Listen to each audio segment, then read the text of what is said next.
শুভ্র এবার ফোন থেকে চোখ সরিয়ে হৃদির দিকে তাকিয়ে শান্ত গলায় বলল, ওয়ালাইকুম আসসালাম, ঈদ মোবারক। ঠিক তখন হৃদি ঈশানের দিকে তাকিয়ে হাসি মুখে বলল, আসসালামু আলাইকুম ভাইয়া। জানি আপনার ধর্ম হিন্দু, কিন্তু আনন্দের উইশ করা নিশ্চয়ই পাপ হয় না, তাই বলছি ঈদ মোবারক।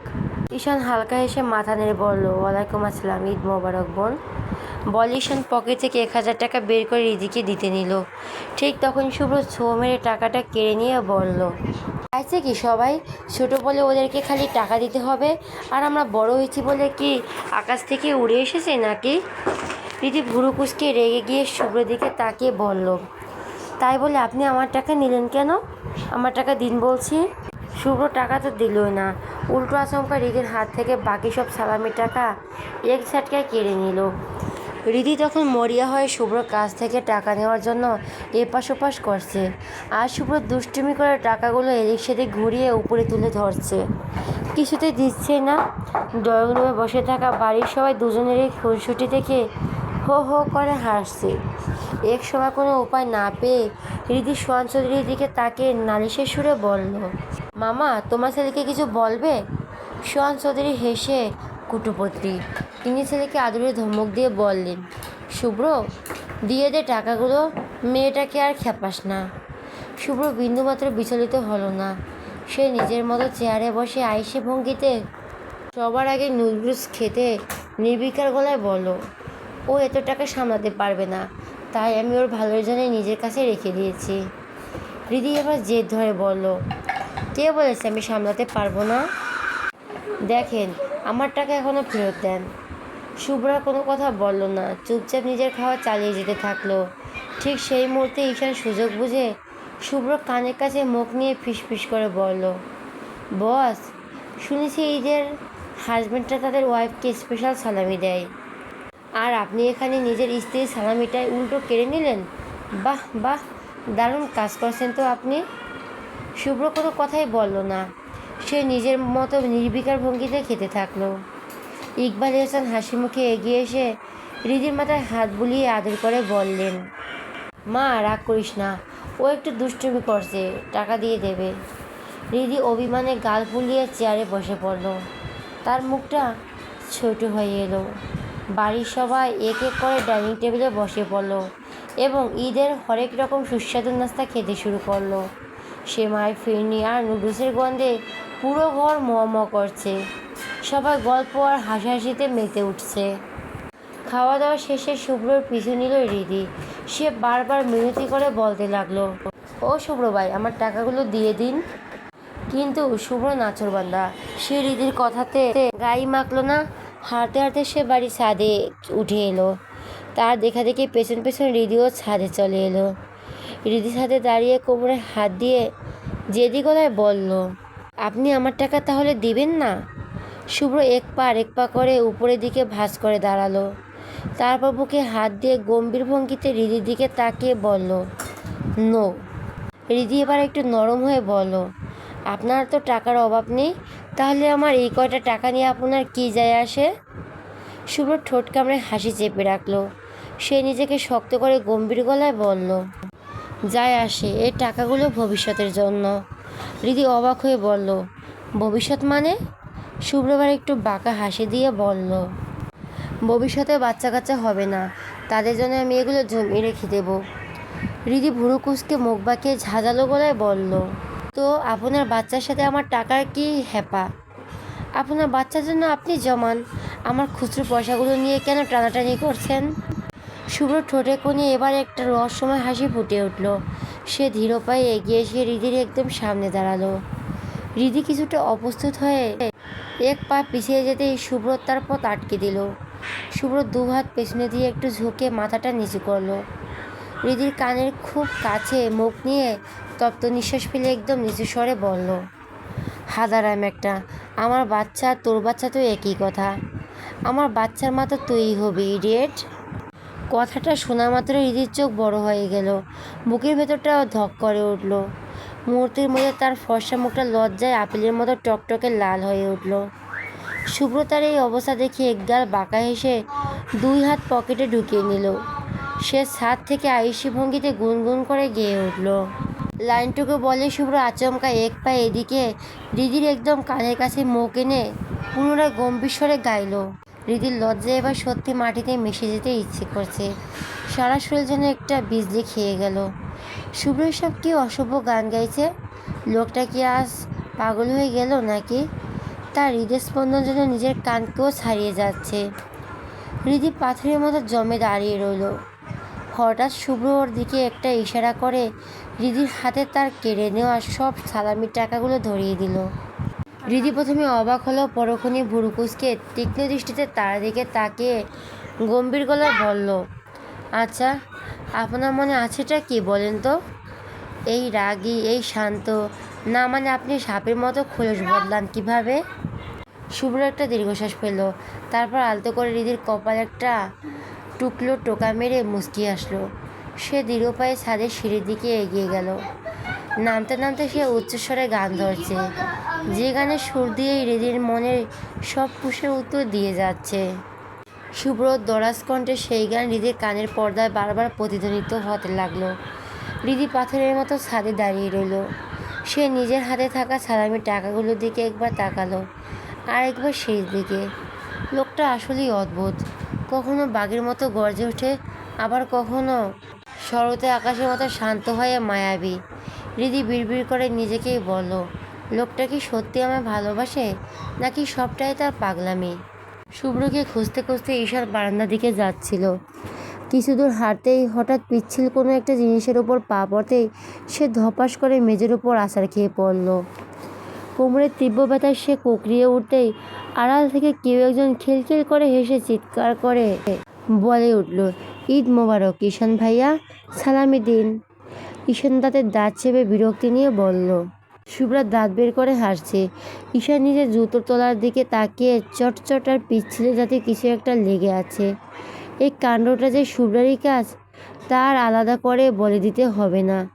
সে শুভ্রার দিকে চোখ রাঙিয়ে বলল, এই কী ছিল ওটা? কি করলে তুমি এটা? শুভ্রা একগাল হেসে নির্লিপ্ত ভঙ্গিতে বলল, স্পেশাল উইশ। ঈশান অবাক হয়ে চেঁচিয়ে বলল, এইবার কোন ধরনের উইশ শুনি? শুভ্রা হাত নেড়ে বলল, এটা হচ্ছে বাকিদের থেকে আলাদা। সবাই তো হাসি খুশিতে উইশ করলো, আর আমি এইভাবে স্পেশাল কায়দায় করলাম। এখন আর কথা না বাড়িয়ে আমার ঈদের সালামিটা জলদি বের করে দিন। ঈশান ব্যথায় কোমর ঘষতে ঘষতে মুখ কুঁচকে বলল, দিব না। যদি ভালোভাবে উইশ করে তাহলে ভেবে দেখতাম, কিন্তু এখন এমন কায়দায় উইশ করে আমার কোমরটা ভেঙে দিয়েছ। এখন এই সালামির টাকা দিয়ে আমি আগে নিজের কোমরের চিকিৎসা করব। যাও, এক পয়সাও পাবে না তুমি। শুভ্রা ঠোঁট উল্টে অভিমানের সুরে বলল, এই ওই সব পুরনো কাসুন্দি বাদ দিন তো। রিদিকে 1000 টাকা দিয়েছেন, আমি কী দোষ করেছি শুনি? ঈশান ব্যথায় মুখ কুঁচকে বলল, ফাজিল মেয়ে, এত বড় একটা কাণ্ড করে আবার জিজ্ঞেস করছে কী দোষ করেছে। রীতিমতো কি তুমি ভদ্র মেয়ের মতো উইশ করেছো তো আমার কোমরটা ভেঙে। শুভ্রা এবার একটু অবাক হওয়ার ভান করে বলল, তার মানে কি আমি অভদ্র? ঈশান দাঁতের দাঁত চেপে বলল, তার থেকেও বেশি। শুভ্রা পাল্টা কিছু বলতে যাবে, ঠিক তখনই পেছন থেকে শুভ্রা সে গম্ভীর আর ভারী কণ্ঠস্বর ভেসে এলো, কি হচ্ছে এখানে? ঈশান আর শুভ্রা ঝট করে সামনের দিকে তাকালো।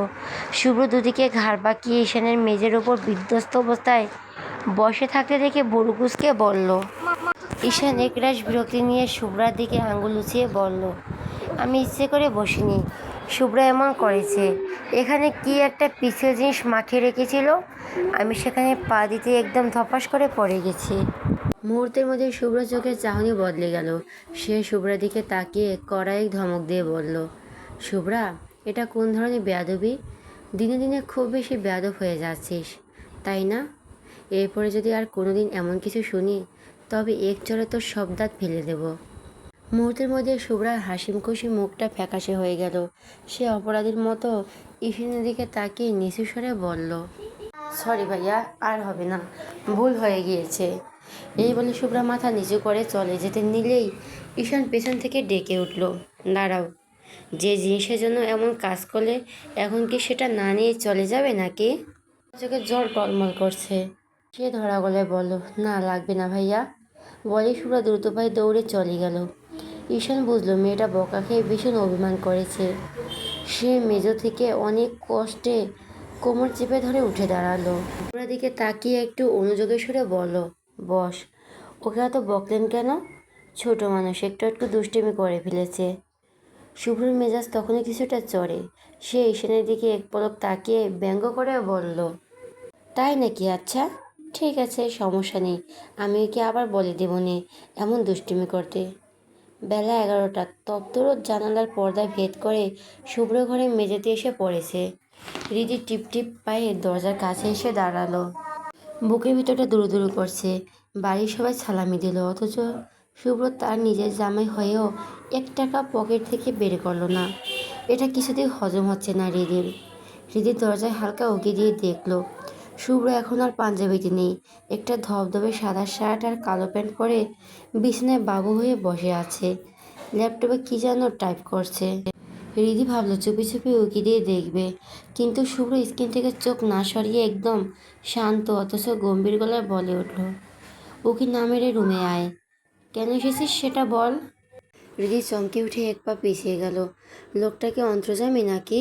পেছনে চোখ আছে নাকি ওর? হৃদি এক বুক সাহস সঞ্চয় করে গট গট করে রুমে ঢুকলো। শুভ্র একদম সামনাসামনি দাঁড়িয়ে কোমরে হাত দিয়ে তেড়ামি করে বলল, আচ্ছা, আপনি সালামি দিলেন না কেন? আগে ভাই হিসাবে না দিলেও কিছু বলতাম না, কিন্তু এখন আপনি আমার হাজবেন্ড। এখন তো আমি এটা মানতে পারছি না, কিছুতেই না। শুভ্র ল্যাপটপ থেকে এক পলক হৃদির দিকে ওই রাগি রাগি লাল হয়ে যাওয়া মুখটার দিকে তাকালো। পরক্ষণই আবার স্ক্রিনে মন দিয়ে একদম নির্লিপ্ত ভঙ্গিতে বলল, সালামি নাই, যা এখান থেকে। হৃদি এবার যেন ফেটে পড়ল, জেদ চেপে ওর মাথায়।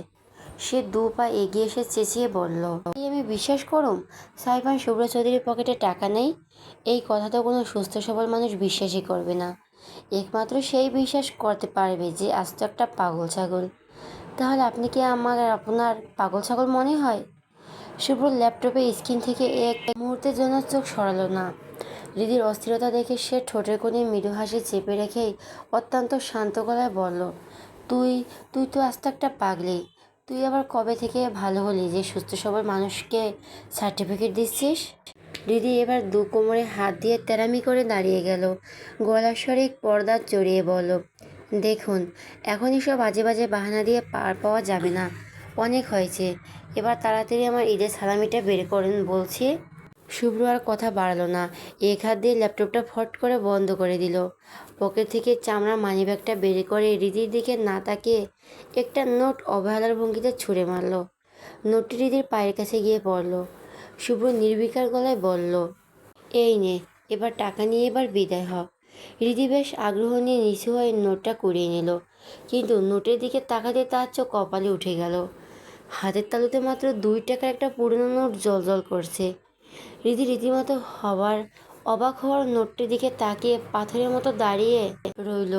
হৃদির ওই ভেবাচেকা খাওয়া মুখটা দেখে শুভ্র পেটের ভেতরে দলা পাকিয়ে আসা হাসিটা অনেক কষ্টে চেপে রাখলো। হঠাৎ হৃদি চেঁচিয়ে উঠে বলল, আপনি কি আমাকে রাস্তায় ফকির মনে করেন? আমি এই 2 টাকা নেব আপনার কাছ থেকে? শুভ্র এবার আয়েসি ভঙ্গিতে বিছানায় গালিয়ে দিল। এক পায়ের উপর পা তুলে দিয়ে সিলিং ফ্যানের দিকে তাকিয়ে উদাস গলায় বলল, ফকির না তো কি? তুই যেভাবে টাকার জন্য সকাল থেকে কানের কাছে ঘ্যান ঘ্যান করছিস, সাধারণত ফকিররা এমনটা করে। অবশ্য তোকে তার থেকে উপরের স্তরের কিছু একটা বলতে হবে, কারণ আজকাল রাস্তার ফকিরদের আত্মসম্মান বোধ আছে। একবার টাকা নেই বললে তারা দ্বিতীয়বার চায় না, কিন্তু তোর তো দেখি নাছোড়বান্দা স্বভাব। অপমানে আর চরম রাগে 2 টাকার নোটটা দলা পাকিয়ে সরাসরি শুভ্র মুখের উপর ছুঁড়ে মারল। ওর চোখ মুখ তখন রাগে রিরি করছে। দাঁতে দাঁত চেপে চেঁচিয়ে বলল, লাগবে না আপনার এই পচা টাকা, কিপটু একটা, জঘন্য কিপটে। বলি হৃদি এক মুহূর্ত সেখানে দাঁড়ালো না। ধপধপ করে পা ফেলে রাগে গজগজ করতে করতে রুম থেকে বেরিয়ে এলো। করিডোর দিয়ে যাওয়ার সময় নিজের মনে বিড়বিড় করতে লাগলো, ছি, এমন কিপটু আমি জীবনে আর দুটো দেখিনি। নিজের বউকে 200-500 টাকা সালামি দিতে কলিজা শুকিয়ে যায় লোকটার। ভয় পাওয়ার টাকা দিতে, উফ। আর এই হাড় কিপটের সাথে নাকি আমি সারা জীবন সংসার করতে হবে। হায় আল্লাহ। তাহলে তো আমার সব মেপে মেপে খেতে হবে। ভাতের চালও হয়তো গুনে গুনে হাঁড়িতে দেবে। ও আল্লাহ, এসব সহ্য হয় না, ভালো লাগছে না, ছাই। হৃদির আগে বিড়বিড় করতে করতে যাচ্ছিল। ঠিক এমন সময় একটা শান্ত পুরুষিলা কণ্ঠ কানে আসতেই সে থমকে দাঁড়ালো। হাই হৃদি, ঈদ মোবারক। অনেকদিন পর দেখা হলো। এতদিন পর খালাতো ভাই রাসেলকে দেখে হৃদি বিস্ময় মাখানো গলায় বলল, আরে রাসেল ভাইয়া, আপনি আপনি কখন এলেন? রাসেল হালকা হেসে আন্তরিকতার সুরে বলল, এই তো মাত্র, মামু আসতে বলেছিল। আমি একটু দোটানায় ছিলাম, কিন্তু তুমি এসেছো জানলে কালকেই চলে আসতাম। যাই হোক, কেমন আছো? হৃদি ঠোঁটে আলতো হাসি ফুটিয়ে সৌজন্যের সাথে বলল, এই তো আলহামদুলিল্লাহ ভালো, আপনি? রাসেল খানিকটা মাথা চুলকালো, তারপর চোখে কোনো দুষ্টুমি আর কিছুটা মুগ্ধ মিশিয়ে দৃঢ়লয়ে বলল, হুম, আলহামদুলিল্লাহ ভালো ছিলাম, কিন্তু এখন তোমার সাথে কথা বলে মনটা আরও ভালো হয়ে গেল। রাসেলের বাড়তি প্রশংসা শুনে রীতি কিছুটা অপ্রস্তুত হয়ে পড়লেও মুখে তা প্রকাশ করলো না। সৌজন্য বজায় রেখে স্থির রাখলো। রাসেল পুনরায় ইচ্ছুক হয়ে শুধালো, তা কদিন আছো এখানে? রীতি ধীরালয়ে দায়সারা উত্তর দিল, সেটা আব্বু আম্মু জানে।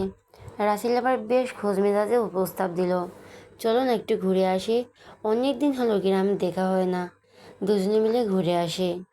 সরাসরি না করে দিয়ে গম্ভীরভাবে বলল, না না ভাইয়া, আপনি ঘুরে আসেন, আমি যাব না। কিন্তু রাসেল যেন নাছোড়বান্দা, সে রীতির অনুমতির তোয়াক্কা না করেই ঝট করে ওর ডান হাতটা শক্ত করে চেপে ধরল। অনুনয়ের সুরে বলল, আরে চলো, কিচ্ছু হবে না, অনেক দিন তোমার সাথে দেখা হয় না, আজ একটু সময় কাটাই। হৃদি বেশ বিরক্ত হলো।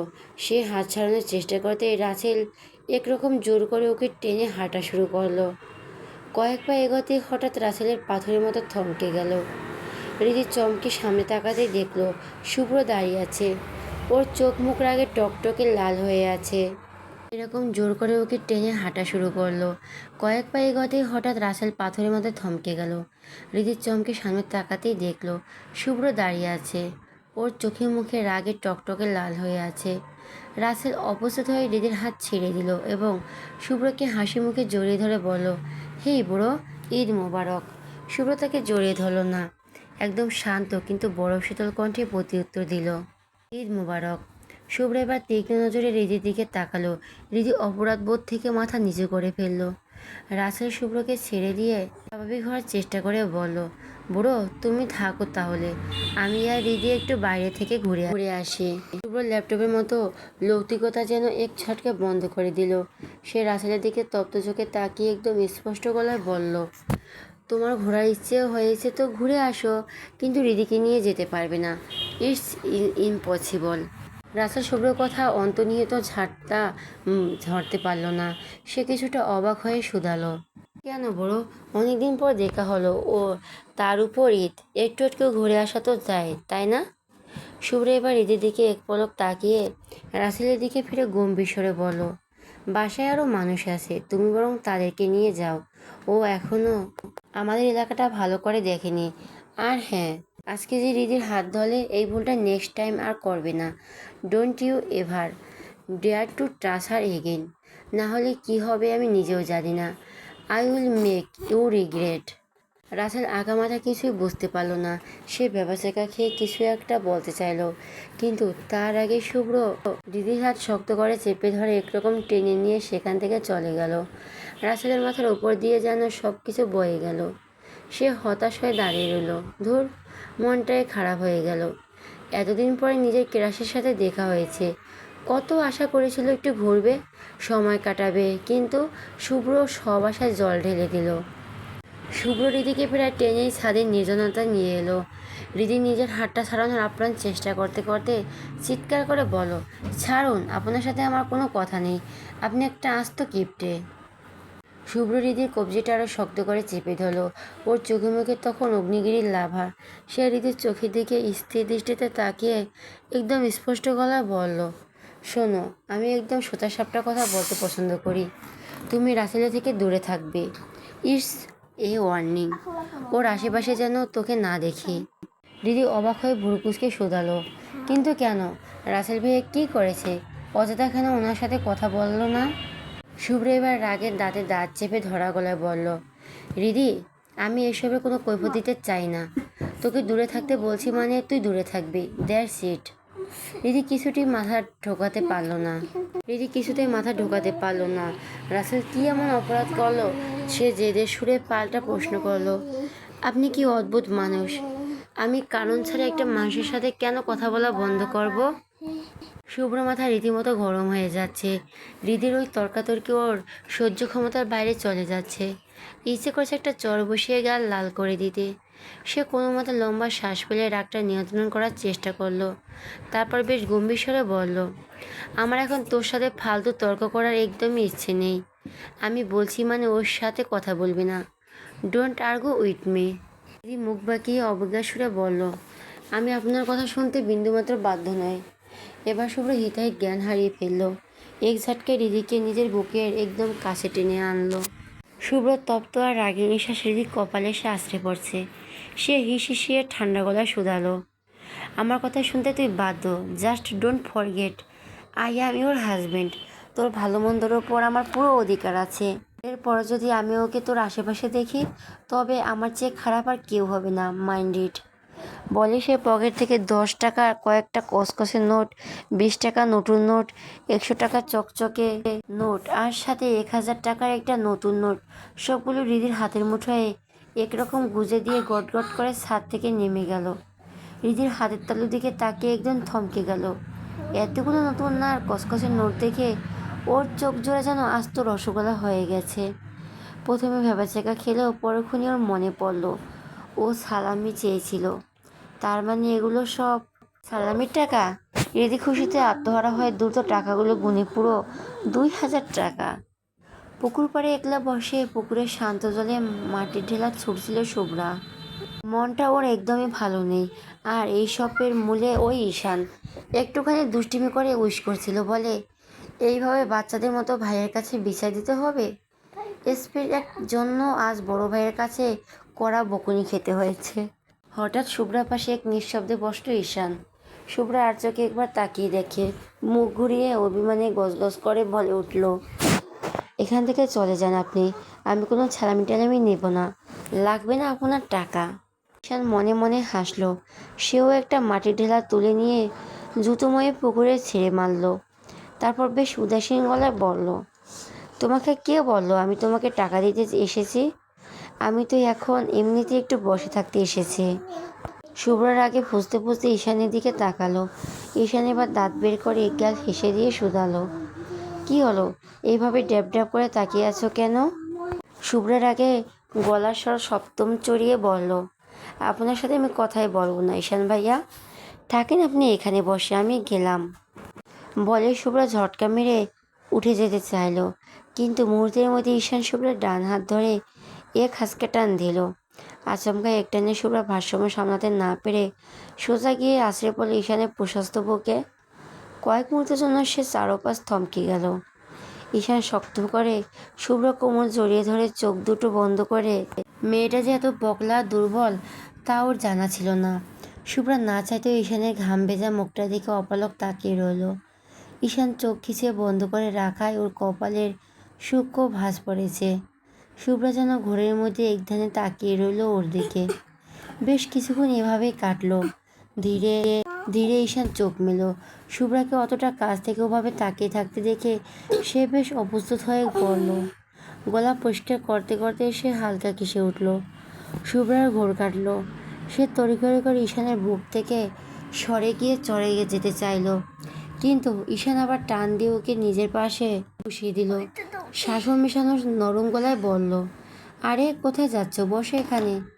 আমি কি এখানে একা একা বসে থাকবো নাকি? তাতে আমি কি করব? আপনি এখানে একা বসে থাকবেন নাকি বউ নিয়ে বসে থাকবেন সেটা তো আপনার একান্ত ব্যক্তিগত ব্যাপার। বউ শব্দটা কানে দিতে ঈশান হঠাৎ কেমন যেন উদাস হয়ে গেল। সে দুই হাত পেছনে মাটিতে ভর দিয়ে আকাশের দিকে মুখ তুলে দীর্ঘশ্বাস ফেলে বলল, আরে বউ, এই শব্দটার মুখে এনো না, শুনলে পরাণে লাগে, কলিজাটা পুরো খাক হয়ে যায়। শুভ্রা ভুরু কুঁচকে নাটকীয়তা দেখে অবাক হয়ে শুধালো, এতই যখন জ্বালা তো বিয়ে করে নিলেই তো পারেন। ঈশান একটা লম্বা শ্বাস টেনে স্মৃতিচারণ করার মতো করে বলল, জানো, যখন আমার বয়স মাত্র 17 ছিল তখন একবার আমতা আমতা করে আব্বুকে বিয়ের কথা বলেছিলাম। আব্বু সেদিন হাতের কাছে থাকা ডালের ঘুটনি দিয়ে সে যে দৌড়ানি দিয়েছিল না, সেই থেকে বিয়ের কথা আর মুখে আনিনি। শুভ্রা নিজেকে সামলাতে পারল না। ঈশানের বলার ভঙ্গি দেখে সে খিলখিল করে হেসে উঠল। ঈশান সরু চোখে ওর হাসি মুখের দিকে তাকিয়ে তপ্ত গলায় বলল, তুমি হাসছো আর এদিকে আমার পরাণ পুড়ে যাইয়া ছাই হয়ে যাচ্ছে। শুভ্রা হাসতে হাসতে গড়িয়ে পড়ে বলল, আহারে, ইস, কি কষ্ট আপনার।